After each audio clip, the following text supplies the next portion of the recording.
So the question is, how can you live with Jesus at the center of your life? Jesus is not an app that you just add to your life and say, oh, good, this is a cool feature, I like it. Turn on the camera, it works. The maps work. Very nice, I can turn it all off whenever I want.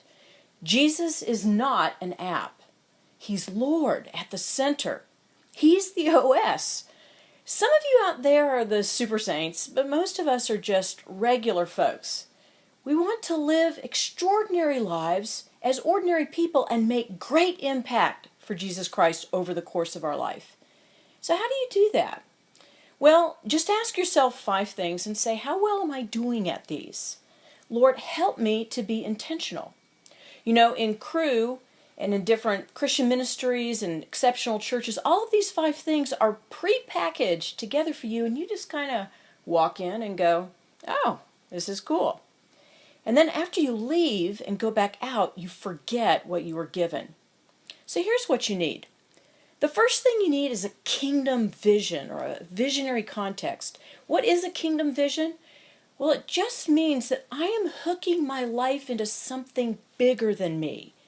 You are not made to be all isolated and to be just about your life. You don't even function very well unless you're part of a larger vision. Jesus' kingdom vision. Many times that means it's a place, it's a context, it's a group of people. On campus, what's your kingdom vision? Is it to reach your dorm, reach your business college, reach your campus, go to another country, go somewhere else in the world, wherever God leads you to a larger vision of how your life can make an impact? I will tell you from my experience, in terms of kingdom vision, most of us don't originate a kingdom vision. We usually borrow it from other people, and that's okay.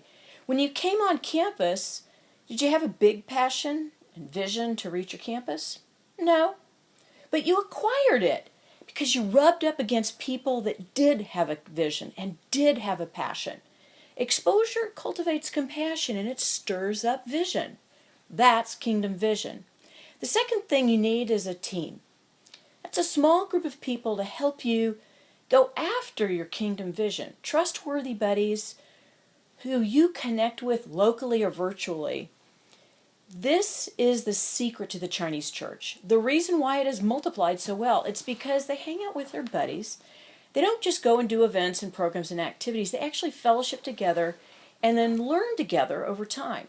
A team, a sense of purpose, a group of people that are living on mission, living missionally together. The third thing you need is some basic kind of plan. You got to know what you're doing.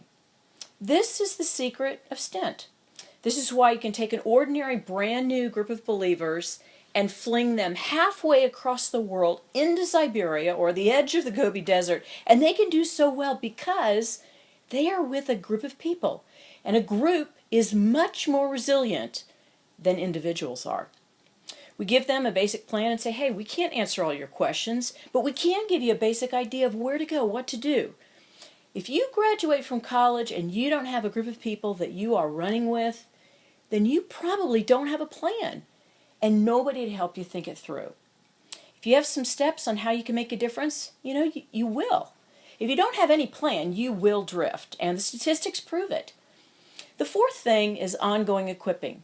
How many of you have had some ongoing equipping this last year? Did you learn to share your faith, study and teach God's Word, learn how to walk in the Spirit, how to manage your time, how to deal with conflict, and how to share your personal testimony?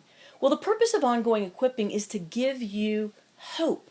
It gives a sense that, hey, I can actually get better at this. There isn't anything you will ever do in life if you're going to be a spouse, a parent, an engineer, a doctor, a teacher, or a staff that doesn't require ongoing equipping. You have to keep on learning, growing, and getting better. Well, then why would we think that the central call of our life, which is to glorify Jesus, we don't need ongoing equipping and wouldn't be intentional about that? Well, that's what dignifies you and makes you think, hey, I've got contributions to make and I can keep learning where I've got gaps. Then the fifth thing is the coach. Well, you and I, we just need somebody a little bit farther down the line. This would be somebody that could help you individually or in a group of people. It could be both. They challenge you, train you to grow both in your walk with Christ and in the work you've been called to. You can go through the Bible and find these 5 things with almost every biblical character that ever does well.